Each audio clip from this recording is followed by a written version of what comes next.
Selamat pagi anak-anak kelas 7 yang tercinta. Hari ini kita akan belajar lagi untuk sesi yang kedua ya. Sebelumnya saya ingin bertanya dulu. Apakah pagi ini kamu sudah berdoa, sudah membaca kitab suci atau menolong orang tua? Marilah kita awali pembelajaran kita pada hari ini dengan doa pembukaan yang diambil dari buku halaman 8 ya. Kita doa bersama-sama dalam nama Bapa dan Putra dan Roh Kudus. Amin. Allah pencipta segala sesuatu, kami bersyukur karena Engkau mengangkat kami menjadi citra-Mu dan melimpahi kami dengan segala sesuatu yang Kau ciptakan untuk menjamin hidup segenap umat-Mu. Kami pun bersyukur sebab Engkau memanggil kami pula untuk ambil bagian dalam karya penciptaan-Mu. Muliakanlah kami, agar kami mampu menjalankan tugas itu dengan baik dan bijaksana sesuai kehendak-Mu, sehingga kami dapat mempertanggungjawabkan tugas itu kelak di hadapan-Mu dengan baik pula. Amin. Dalam nama Bapa dan Putra dan Roh Kudus. Amin. Anak-anak yang terkasih, kita akan melanjutkan pelajaran kita mengenai ya dalam tema besarnya, yaitu manusia sebagai cipta Allah, yang terdiri atas aku citra Allah yang unik, tugasku sebagai citra Allah, aku memiliki kemampuanku terbatas, syukur sebagai citra Allah. Dan pada hari ini kita akan membahas materi yang kedua, yaitu tugasku sebagai citra Allah. Jadi kita semua menyadari bahwa kita ini adalah secitra dengan Allah karena diciptakan menurut gambaran Allah, tetapi tidak sama dengan Allah ya. Untuk memulai pembelajaran ini, marilah kita memperhatikan hal-hal alam ciptaan ya, alam ciptaan Tuhan ini, kondisi ciptaan Tuhan pada saat ini. Kita lihat dari gambar ya, pada halaman 9. Terjadi hal-hal apa di dalam ini? Ada air bah, ada sampah yang bertebaran ya. Kemudian ada bencana banjir yang menghanyutkan berbagai macam barang, dan juga pemukiman penduduk yang terlalu padat.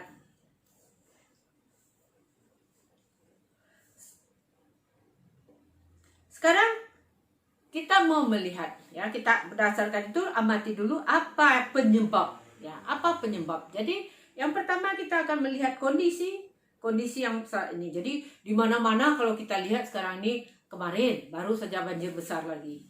Nah, karena hujan lebat banjir, apa sebabnya? Nah, kita mesti menganalisa nanti kenapa terjadi banjir, kenapa terjadi bencana ya. Kemudian gambar kedua juga kita bisa melihat ya.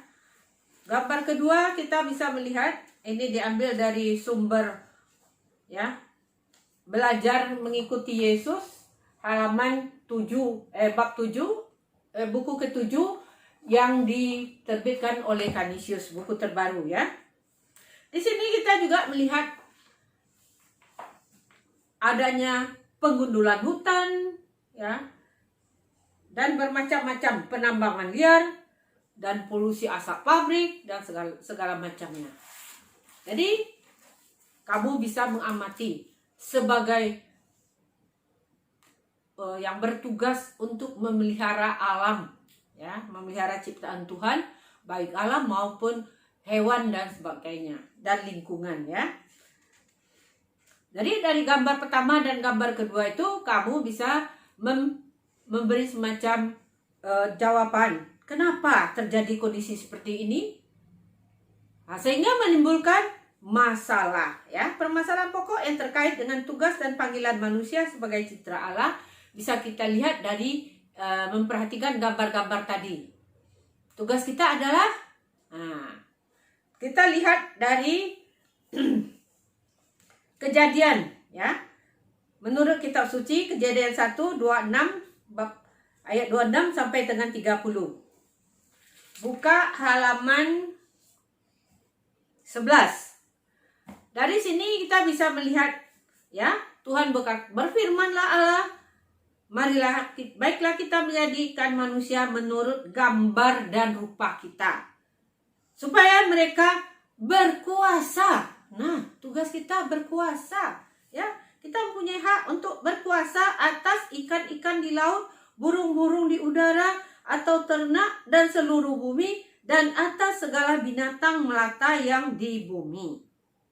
Maka Allah menciptakan manusia itu serupa dengan gambarnya, menurut gambar Allah, dan diciptakan dia laki-laki dan perempuan.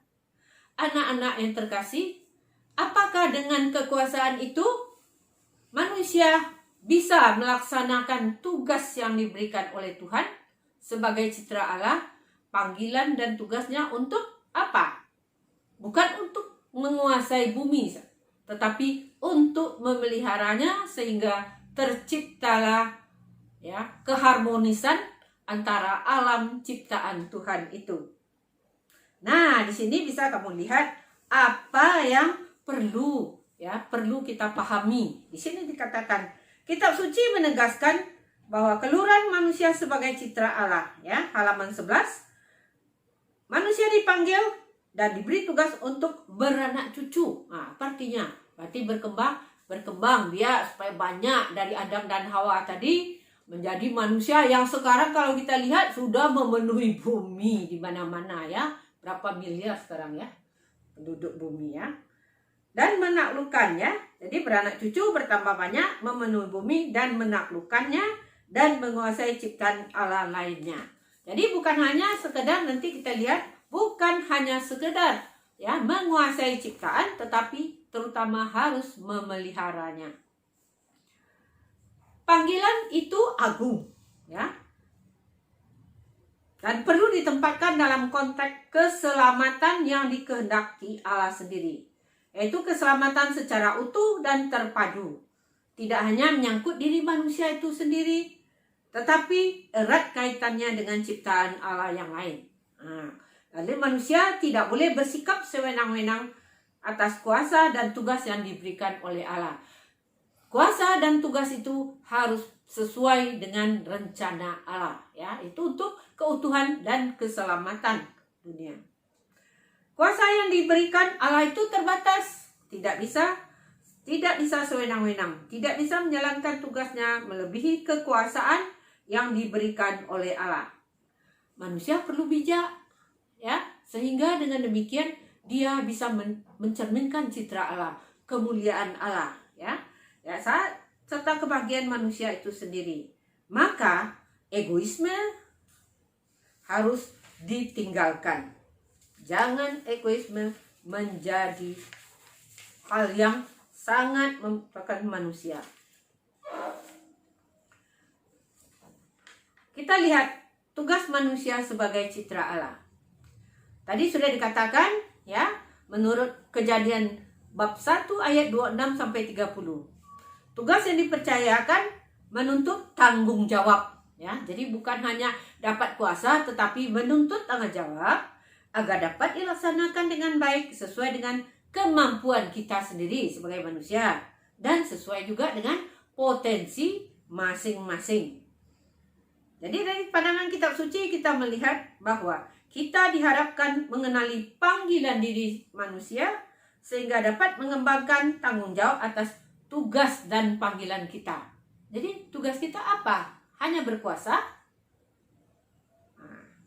Tugas manusia menurut kitab suci seperti yang dikatakan tadi, ya, beranak cucu, bertambah banyak, memenuhi bumi, menaklukkan bumi, menguasai ciptaan alam lain, dan memelihara ciptaan sehingga terjadi keutuhan dan terpadu dengan ciptaan lain, ya. Jadi dikatakan sekali lagi, bahwa manusia itu dengan kuasa yang diberikan oleh Tuhan tidak boleh bersikap sewenang-wenang terhadap alam ciptaan, baik lingkungannya, tumbuh-tumbuhan, hewan, ya, dan lingkungannya itu harus dipelihara sehingga terciptalah suasana yang harmonis, yang utuh, yang damai, sehingga terjadi keselamatan. Di sini manusia harus mengurangi sikapnya, ya. Kalau kita lihat dari kejadian-kejadian kondisi pada saat ini di mana terjadi penggundulan hutan, asap pabrik yang terjadi tersebar di mana-mana, sampah yang tersebar, yang masuk dibuang ke dalam sungai sehingga menjadi sungai sampah, kemudian tanah-tanah yang penuh dengan sampah, itu akibat daripada tindakan manusia yang tidak terkendali, ya.